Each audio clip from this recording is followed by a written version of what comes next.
দ্রব্যমূল্যের বাজারে আসলে চলাটা খুবই দুর্বিষহ। এই জন্য আমরা প্রত্যেকেই কিন্তু উদ্যোক্তা হতে পারি। ছোট ছোট উদ্যোক্তা হতেও কোনো সমস্যা নেই, তাই না? আমরা আমাদের বাড়ির যে চাহিদা, আমিষের চাহিদা, সেটা পূর্ণ করেও কিন্তু আমরা স্বল্প পরিসরে আয় রোজগার করতে পারি, যেটা হাত খরচ বললেই চলে।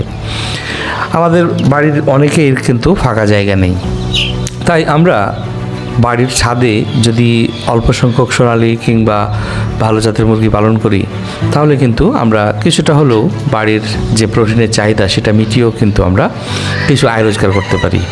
এই জন্য বাড়ির ছাদটা হচ্ছে খুবই গুরুত্বপূর্ণ।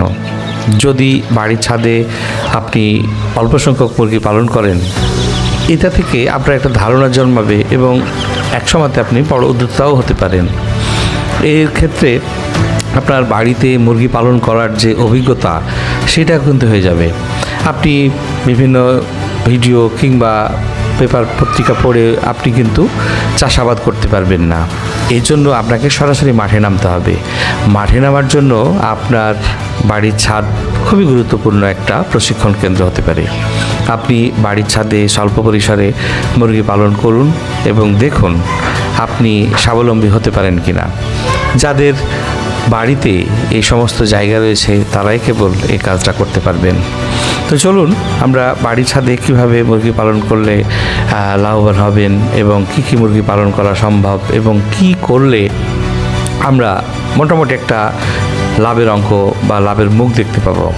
এই জন্য সর্বপরিসরে আপনাকে ভাবতে হবে যে আপনি বাড়ির ছাদে যদি মুরগি পালন করেন সেটা বাণিজ্যিকভাবে, তাহলে কিন্তু আপনাকে 3টা স্পেসে সেই কাজটা করতে হতে পারে। প্রথমত আপনাকে ডিমের জন্য প্রথম প্রায়োরিটিটা হচ্ছে ডিমের জন্য আপনাকে বাড়ির ছাদে মুরগি পালন করার ভাবনা থেকে কিন্তু শুরু করতে হবে।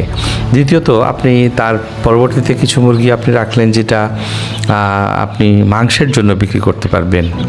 আবার কিছু অংশ রাখলেন যেটা কিছু একটু বড় হলো এবং সেটা বাড়িতেও খালেন এবং সেটা পরবর্তীতে ডিমের জন্য আপনি বড় করতে থাকলেন। প্রথমত ডিমের জন্য যেগুলো বড় করবে সেটা যদি দেশি মুরগি হয় তাহলে অনেক ভালো, যদিও দেশি মুরগিতে রোগ বিয়াদের সংখ্যাটা অনেক কম। আবার অনেকেরই একটা ভ্রান্ত ধারণা আছে যে দেশি মুরগি পালন করতে গেলে আমাদের কিন্তু আসলে কোনো ধরনের ভ্যাকসিন দিতে হয় না। আসলে বিষয়টা সেটা না, ভ্যাকসিন কিন্তু আপনাকে করতেই হবে। তবে দেশি মুরগির ভ্যাকসিন দিলে ছোটোখাটো যেটা ভাইরাস, ফ্লু ভাইরাস, সেটা প্রতিরোধ করতে তাদের অনেক বেশি সহজ হয়ে ওঠে। এই জন্য আপনাকে দেশি মুরগি পালন করাটাই হয়তো বাঞ্ছনীয় হবে। আপনি দেশি মুরগি হয়তো 10টা বা 15টা আপনি দিয়ে শুরু করলেন, যেটা ডিম দিতে থাকলো। আপনি 4 মাস ধরে তার কাছ থেকে ডিম নিলেন, তারপরে সেই মুরগিটা বিক্রি করলেন। এই জন্য আমি 3 স্টেপে মুরগির কথা বলছিলাম। পরবর্তীতে যে মুরগিগুলো আপনি বড় করতে থাকলেন সেগুলো কিন্তু আবার ডিমের পর্যায়ে চলে আসলো। আগের যে বুড়া মুরগিগুলো সেগুলোকে কিন্তু আপনি মাংসের দরে বিক্রি করতে পারবেন। যদিও দেশি মুরগির চাহিদা অনেক বেশি এবং মাংসের জন্য সেই মুরগিটা অনেক বেশি সুস্বাদু হয়ে ওঠে, কাজে আপনি দামও ভালো পাবেন, ওজনও যথেষ্ট হবে সেই সময়তে। তো এটা একটা প্রসেস হতে পারে। আবার দ্বিতীয় প্রসেস হতে পারে যে আপনি যে মুরগিটা মাংসের জন্য করতেছেন সেটা সোনালি হাইব্রিড যেটা বা সুপার হাইব্রিড বলেন, যেটাই বলেন, সেটা আপনি হয়তো ব্যবহার করতে পারেন। সেটা 40 বা 50 দিনে একটা হ্যান্ডসাম একটা ওজন হয়ে যায়, যেটা 1400 বা 1200 গ্রামের মধ্যে। আপনি সেটাকে অনায়াসে বিক্রি করতে পারলেন এবং সেখান থেকে যে আর্নিংটা আসলো সেটা পর্যায়ক্রমিকভাবে আপনি আপনার মুরগিকে খাওয়াতে থাকলেন, যেটা আমি আসলে আমার বিগত কোনো ভিডিওতেও এই ধরনের কথা বলেছি। আসলে এটাই প্রসেস। তাহলে আপনার যে দীর্ঘদিন ধরে মুরগিকে খাওয়ানোর যে খরচটা সেটা আপনি করতে থাকলে কিন্তু আপনি যদি রিটার্ন না পান তাহলে কিন্তু আপনার সেই মুরগি লালন পালনে যে ধৈর্য সেটা কিন্তু আপনি হারিয়ে ফেলবেন। এই জন্য স্বল্প পরিসরে কিছু টাকা আসতে থাকলো, আবার স্বল্প পরিসরে ডিম বাড়তে থাকলো, সেখান থেকেও ডিম কিছু বাসায় খেলেন এবং কিছু বিক্রি করলেন, সেখান থেকেও কিছু টাকা আর্নিং থাকলো এবং সেই টাকা দিয়ে কিন্তু আপনি পরবর্তীতে যে মুরগিগুলো থাকছে তাদের জন্য খাবার দাবার কিন্তু আপনি নিতে পারবেন। হ্যাঁ, এটা হচ্ছে মুদ্রা কথা। তবে অনেকেই ভাবেন যে আসলে বাড়ি ছাদে কোন মুরগি পালন করলে সবচাইতে বেশি লাভবান হওয়া যায়। এর মধ্যে আসলে বাড়ি ছাদে সব কিছুই আপনি পালন করতে পারবেন। কবুতর, তিতির মুরগি, কোয়েল মুরগি, কোয়েল পাখি সেটাও আপনি করতে পারবেন।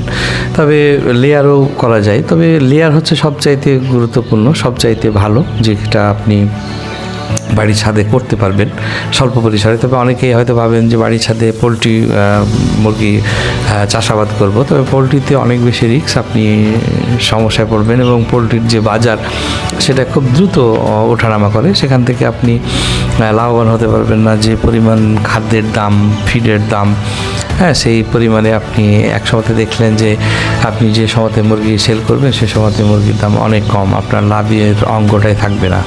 এজন্য আসলে সেইটা থেকে মুখ ফিরিয়ে আপনি দেশি মুরগি বা সোনালী জাতের মুরগি আপনি পালন করতে পারবেন। আর সেটা নির্ভর করবে আপনি কেমন তাকে পরিচর্যা করছেন। দৈনিক 2 থেকে 3 বার পানির যে পাত্র, সেটার পানি পরিবর্তন করতে হবে। আপনি তাকে দেখবেন যে তার পর্যাপ্ত পরিমাণে খাবার দাবার দেওয়া আছে কিনা, তারা একেবারে চঞ্চল, অ্যাক্টিভ কিনা, প্রত্যেক মুহূর্তে তারা একে অপরের সাথে খুনসুটিতে ব্যস্ত কিনা, এই বিষয়গুলো কিন্তু আপনাকে বসে থেকে মনিটরিং করতে হবে। আবার অনেকেই বাড়ির ছাদে রান্না বাড়া করতে করতেও কিন্তু আপনি এটা দেখতে পারবেন। দেশের যে আমাদের মা বোনেরা রয়েছেন যারা বাড়ির ছাদে কিন্তু রান্না বাড়া করেন, এবং বাড়ির ছাদে হয়তো কোনো একটা জায়গাতে আপনি মুরগি কিছু রাখলেন, আপনি রান্না করতে করতেও মুরগির যে অ্যাক্টিভিটি সেটাও কিন্তু আপনি দেখতে পাবেন বা বুঝতে পারবেন। এই ক্ষেত্রে কিন্তু আপনার বাড়ি ছাদে মুরগি পালন করা একটি আদর্শ পদ্ধতি হতে পারে।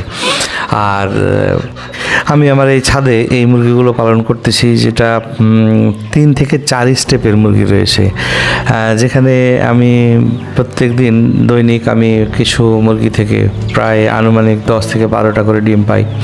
এই 10 থেকে 12টা ডিম থেকে আমার মোটামুটি যে আয়টা হয়, সেখান থেকে আমার বাসার চাহিদাটা পূরণ করার পরেও কিছু জমিয়ে আমি একসাথে বিক্রি করে যে টাকাটা পাই, সেটা কিন্তু পরবর্তী যে ছোট ছোট বাচ্চাগুলো আপনি দেখছেন সেইগুলোর জন্য কিন্তু আমি ফিড বা আদার্স খাবার, যেটা আমি দেখছেন যে ভুট্টা, ধান, গম, এগুলো খাওয়ার কিনে রাখি এবং তাদেরকে আবার পুনরায় খাওয়ানোর চেষ্টা করি।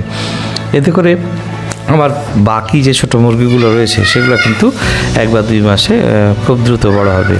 তবে মুরগি বড়োর জন্য আপনাকে যে কাজটা করতে হবে সেটা হচ্ছে যে মুরগিকে পর্যাপ্ত পরিমাণে ভুট্টা খাবার দেবেন, যেটা ভুট্টাতে কিন্তু প্রচুর পরিমাণে ফাইবার রয়েছে, যা আপনার মুরগিকে খুব দ্রুত বড় করার ক্ষেত্রে সাহায্য করবে। আর এখানে ফিডের কিন্তু বড় একটা ভূমিকা রয়েছে। আমরা অনেকেই কিন্তু করি কি, ফিডটা দিই না, আমরা ধান এবং গম বা ভুট্টা প্রচুর পরিমাণে দিই। এতে করে যে সমস্যাটা হয়, যদি আপনার খামারে যদি ডিম পাড়া মুরগি থাকে, তাহলে কিন্তু সেই মুরগিটা ডিমের যে রেশিও সেটা কিন্তু কমিয়ে দিবে। 1 দিন পর পর ডিম দিতে থাকবে বা 2 দিন বা 3 দিন পর পর, অর্থাৎ সেটা অনিয়মিত ডিম দিতে থাকবে। সেটা করলে কিন্তু আপনার যে ইনকাম সোর্স সেটা কিন্তু অনেকটা বাধাগ্রস্ত হবে। এই জন্য আপনাকে যে কাজটা করতে হবে, দিনের মধ্যভাগ অর্থাৎ দুপুরের মধ্যেই আপনাকে ধান বা অন্যান্য কিছু দিলেন, আর রাত্রে এবং সকালবেলায় আপনি ভালো মানের ফিড আপনি তাকে দিতে থাকবেন। এতে করে আপনার ডিমের যে রেশিও সেটা কিন্তু বজায় থাকবে।